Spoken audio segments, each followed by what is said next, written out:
Hello, everybody. Tim Hughes here, CEO and co-founder of DLA Ignite, and I'm proud to welcome back Greg Garrison. Greg and I had a conversation about his first book probably a couple of months ago. Greg, where can people find you? Well, they can find me obviously on LinkedIn, Greg H. Garrison, Gregory H. Garrison, and on my website, gregonleadership.com. So Greg, you haven't written just one book. You've written two books.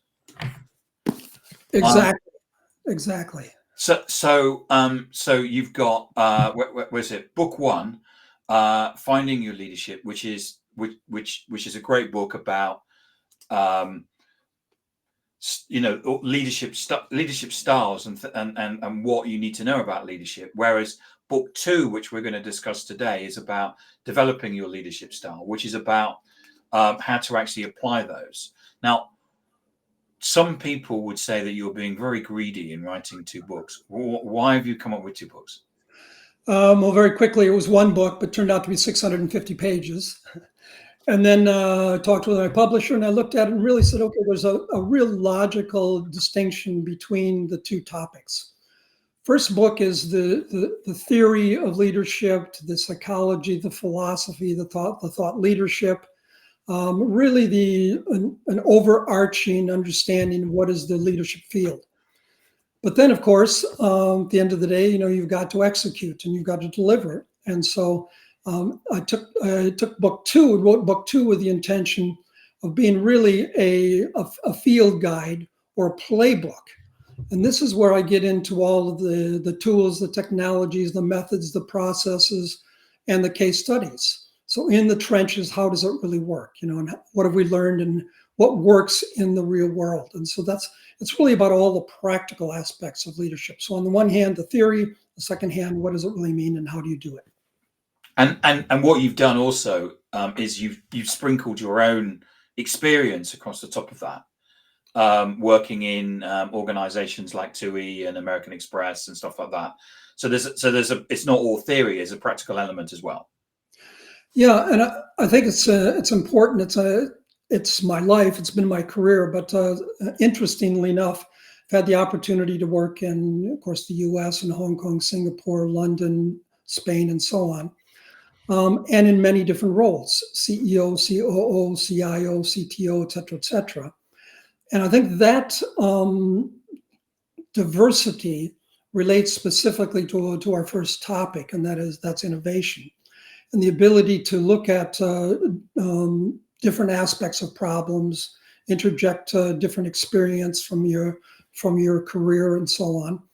And I think all of that means that, it's been a good opportunity for me over the years in many different jobs to reinvent myself. And in that process, I was constantly researching, constantly studying and so on. So the books really are not just my own experience in the field, but my own experience as I accessed and took advantage of leadership literature over the years. So some people have said, oh, these are academic books. And well, there is an academic aspect to the books. And I think that's very important. It's grounded in academia over the years. And I think what I've tried to do is write the books that I wished I'd always had. Yeah. And I put together this compilation, and I think I personally believe it's a very strong compilation, probably the most significant compilation of leadership literature since Drucker in the 80s and Bennis in the 90s. So it's really the book I wanted to have, and I'm providing that to my readership. You also, before we dive in and we talk about the second book, you also talk about some of the things where you made mistakes. And I think it's really good for you to some people write books where they say, I was amazing. But you talk about one situation where you went and presented at a board and you said, you basically described what the internet was, which completely would have cannibalized their business. And they basically threw you out. Yeah. Well, I was presenting the new direction. I was actually presenting a new trading system, which we had built back in the 90s on the internet. and we'll come on to this, but also using a metaphor of for trading systems from fighter pilots and heads-up displays and so on. So as I was presenting this, I got overexcited and said, okay, this is the way of the future. This is not only the way to kill our competition, but this is to kill off the old company. Whereupon, of course, in this enthusiasm, talking about reinventing ourselves, what I hadn't recognized is, of course, the board members in the rooms are the one that had developed the original system.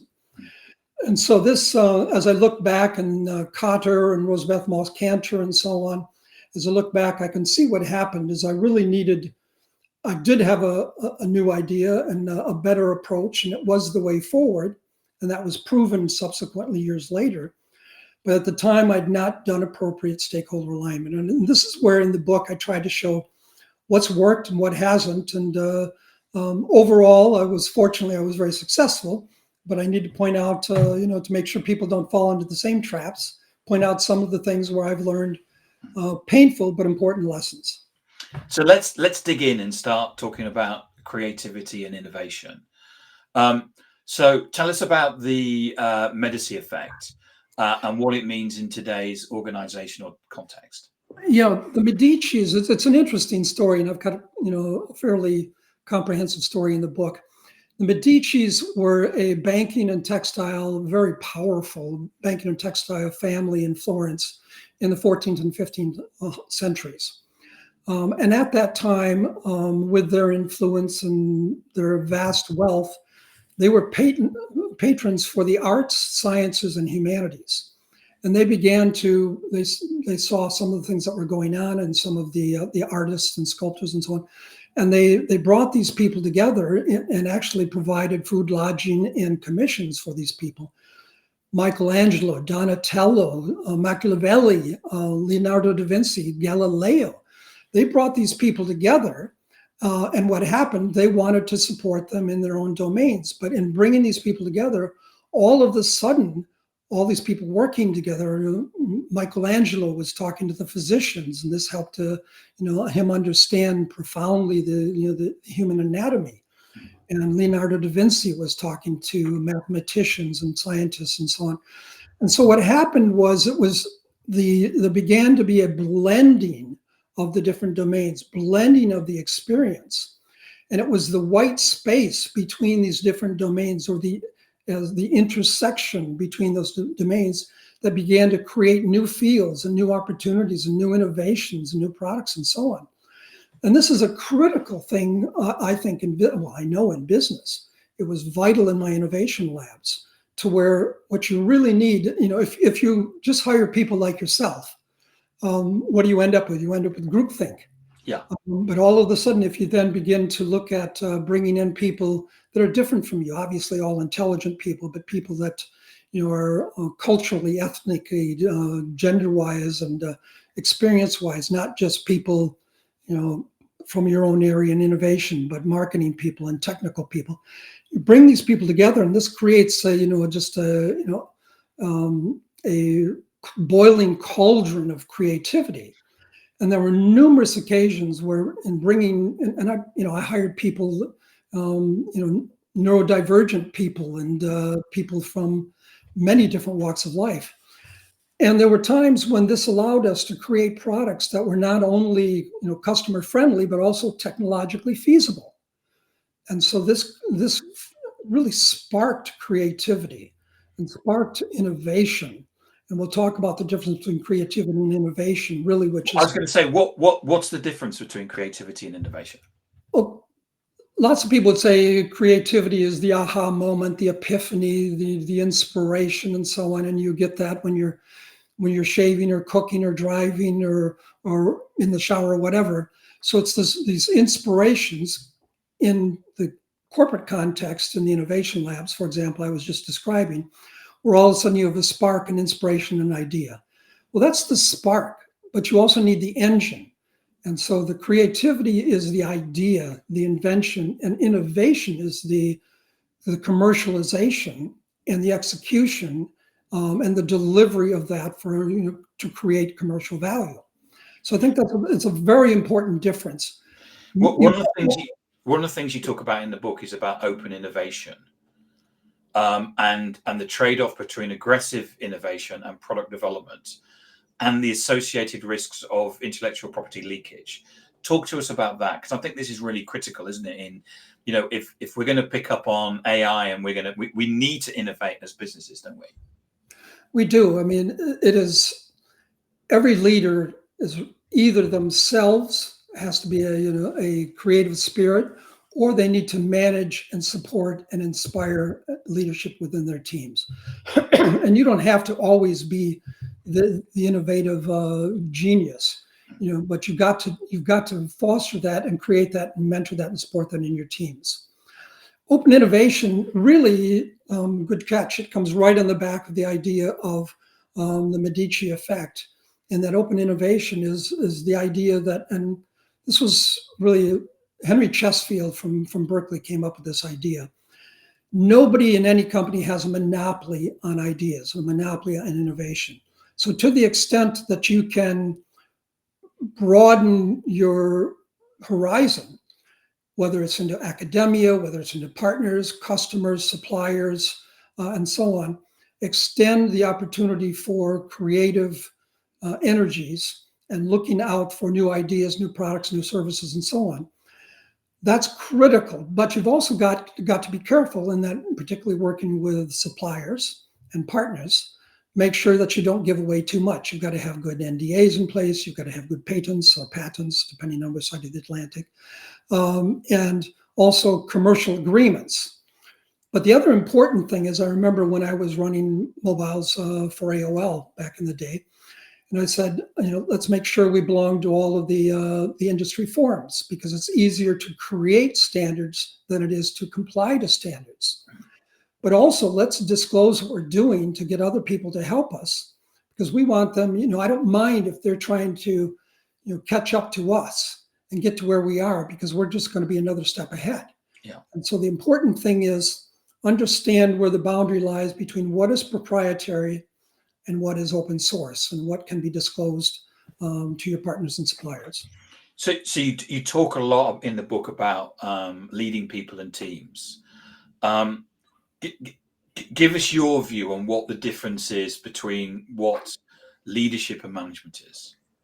Well, leadership is really about setting a vision, and a vision with a purpose, if you will, because a vision by itself, you've got to bring your team along with you. So you've got to define a purpose, and that purpose is building a bridge between the corporate vision, your product or idea, and some innate drive or desire or motivation within themselves.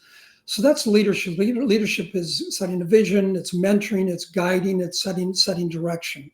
But then you've got to execute. And this is critical for any leader, recognizing that you not only have to be a leader, but you've got to be a manager. You've got to execute. You've got to deliver. We've all been in workshops where you've had a lot of great ideas, and then nothing happens. And so what you've got to make sure you do is you set up the infrastructure, you set up the people, the processes whereby you can make sure that you can bring that innovation to market. And there's many different ways of doing that. There's a number of different, all the way back to Xerox PARC with the invention of the graphical user interface and the mouse and so on. That was the original famous innovation lab. There's different ways of doing that. You can have a discrete, either physical or virtual innovation lab, or you can innovate through partners. But the idea of the Holy Grail is, of course, to set up an innovation culture within the organization. And the famous one in this regard is, of course, Toyota, where everybody in Toyota understands, whether it's the CEO, the marketing manager, the product manager, the engineer, or really the cleaners. Everybody knows that part of their job in the company is to be involved in a process of continuous innovation. And when you have a culture like that, and that's the same thing we see in the digital world today. You see that with Google and others, and Meta and different organizations. The critical thing is to have a culture of innovation where everybody is striving to improve not only continuous innovation, but also game-changing innovation. And that's where this balance between creativity and innovation comes into play and creates value, making sure that you just don't have a lot of fun, creative ideas, but also you can execute to create value for the stakeholders and shareholders. One of the things you discuss in the book is about hiring exceptional people. Of course, we want to do that, but you go on and talk about aggressive compensation. Yeah. And so talk to us about that. That's really been an interesting experience for me. To hire exceptional people recognize that they have talent. Yeah. In fact, I had a guy came into me once, and first thing out of his mouth in the interview was, "You should hire me because I'm a genius." I said, "Great, we need smart people here." But the thing is, you've got to compensate these people. And the thing is, if you don't want to play this game of, "Oh, come on in, and we'll start you out low, and we'll catch you up over time." That's a dead end, because these people know their value, and then they grow, and the next thing you know, they've moved on. I don't think I ever actually, there was one person, but in my 3 different innovation initiatives, I never lost a single person, with the exception of a person that went off and started his own company, and good on him. And the reason being is, one, creating a good culture, but also compensating them well. And, we talk about Maslow's hierarchy of needs and Herzberg's motivational theories and these things in the books. But the thing is that an exceptional person will always prove their value. And not only with continuous innovation, but with breakthrough innovation, breakthrough ideas and contributions. And if you compensate them well, they will have the motivation and the drive to return that, reciprocate to you, and be a part of the team, and follow your lead, and follow your vision, and help co-create that vision. So I've always erred on the side of high compensation. And in actual fact, I've been able to justify that to my management vis-a-vis the output that we achieved. So don't shortchange them. Start out, if you're going to hire people, believe in them from the outset. Offer them more than the benchmark in the marketplace. That's what they feel they're worth, and frankly, they are. And so be really aggressive on your compensation for good people. But that's the key: to get good people. And so we've got 3 minutes or so left. To talk to us about the criticality of team composition. Sorry, the makeup of the team. Really important. So not only just smart people and creative people, but you've got to have a balance of people. And you're in the UK, the Belbin model, and there's different models, the Myers-Briggs we talked about. Understanding that you really need to have creative types, but you not only need to have the shapers and the chairman and the communicators, but you need the completer finishers and the executors and the resource investigators and the people that execute. So, and that balance is critical. And very quickly, you will find, Tuckman talks about forming, storming, norming, performing. You'll find initially you bring these people together and they're all excited. Next thing you know is, there's a little bit of conflict. People don't understand how to work together. You've got to expect that and manage that and make sure you can move these people forward to where they begin to norm. And then if they begin to norm, they can begin to perform. But you've got to have that composition of people between the idea people and the execution people. Otherwise, you're just spinning your wheels.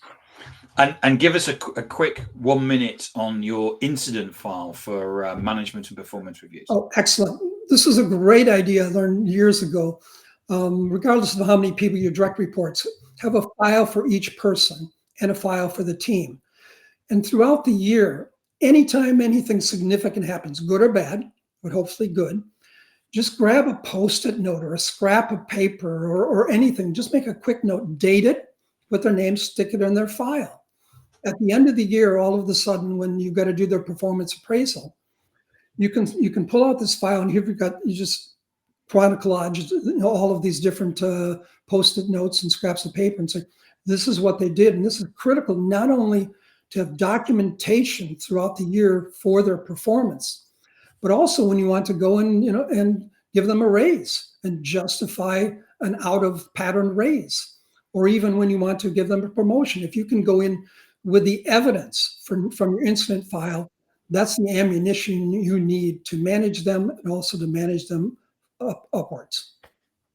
Greg, thank you so much for coming on again and talking about your second book, Developing Your Leadership Style. If I wanted to get the books, where can I get them from? Well, you can get them on Amazon. You can get them in Waterstones. You can get them in most major bookstores. You might have to order them, but certainly Amazon anywhere in the world. And remind us what book one and the difference between book one and book two. Book one is the theory, the philosophy, the psychology, the thought leadership. Book two is the methods, processes, techniques, tools, successes, failures, case studies. So together they provide you really a playbook of management all in one location. And I've read them both, Greg, and they're fantastic books. Okay. As you said, if you're thinking about moving into leadership or your first steps into leadership, they're I enjoyed them, and I've been in leadership a long time. But it was in my case, it was more of a reminder. Oh yeah, I forgot about that. Whereas certainly if you're thinking about leadership or your first steps, they're really good background and foundation. I mean, it's like a mini MBA, really, isn't it? I'm talking to a number of universities as well and putting them into the MBA program. And I think that's important, and certainly for people starting out in their career. Funnily enough, 4 people who've come back to me are C-level people who've said they've really enjoyed it and got value out of that. And that was a surprise to me. Yeah. So both, I think really anywhere in your leadership career, hopefully you'll be able to find some value. Well, as you know, every day is a school day, Greg. And even if you've been in leadership for a long time, you always go, oh yeah, I forgot about that. Or you get I never thought about the Post-it notes and put it in the file and stuff like that. Yeah. Or you remembered something you forgot. Yeah. So you always learn something. So remind us where we can get hold of you, Greg. LinkedIn, that's probably the best place, and gregonleadership.com. Thanks, Greg. Greg, for coming on and talking. Really appreciate it. Tim.